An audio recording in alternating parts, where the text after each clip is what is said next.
December 31వ తారీఖున గవర్నమెంట్లకి 2 చేతుల సంపాదన రానుంది.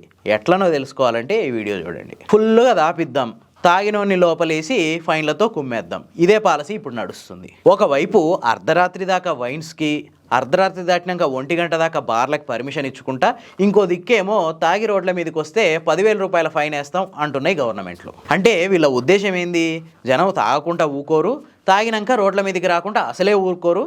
సో మనకు 2 విధాలుగా వ్యాపారం చేసుకోవచ్చు అని చెప్పి డిసైడ్ అయ్యి ఈ పాలసీలు ప్రకటించినాయి అన్నమాట. హైదరాబాద్లో సాధారణంగా వైన్స్ టైమింగ్స్ పొద్దున 10 గంటల నుంచి రాత్రి 10:30 లేదా 11 గంటల వరకు ఆ ఏరియాని బట్టి మారుతూ ఉంటాయి.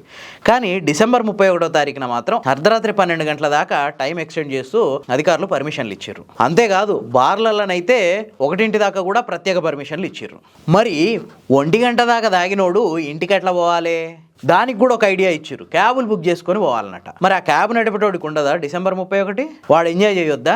అంతేకాదు మళ్ళీ ఆ క్యాబ్ నడిపేటోడికి కొన్ని కండిషన్స్ కూడా పెట్టిర్రు. యాప్లో ఎవడన్నా బుక్ చేసుకుంటే ఆ బుకింగ్ని అస్సలు క్యాన్సిల్ చేయొద్దు, ఖచ్చితంగా యాక్సెప్ట్ చేయాలి. ఆ తీర్థం పుచ్చుకున్న పెద్ద మనుషుల్ని ఇంటి దగ్గర సేఫ్గా డ్రాప్ చేయాలి. అడుసు దొక్కనేలా, కాలు గడగనేలా. మందు అమ్మడానికి అసలు టైం ఎక్స్టెండ్ చేసుడే తప్పు. మళ్ళీ రోడ్ల మీదకి రావద్దని చెప్పుడు ఎందుకు? అసలు న్యూ ఇయర్ పార్టీలు జనం రెచ్చిపోయి చేసుకునేటట్లు అసలు మీరు టైమింగ్స్ ఎందుకు పెంచిర్రు? బార్లో ఇవ్వసి వ్యాపారం చేసుకోవడానికా?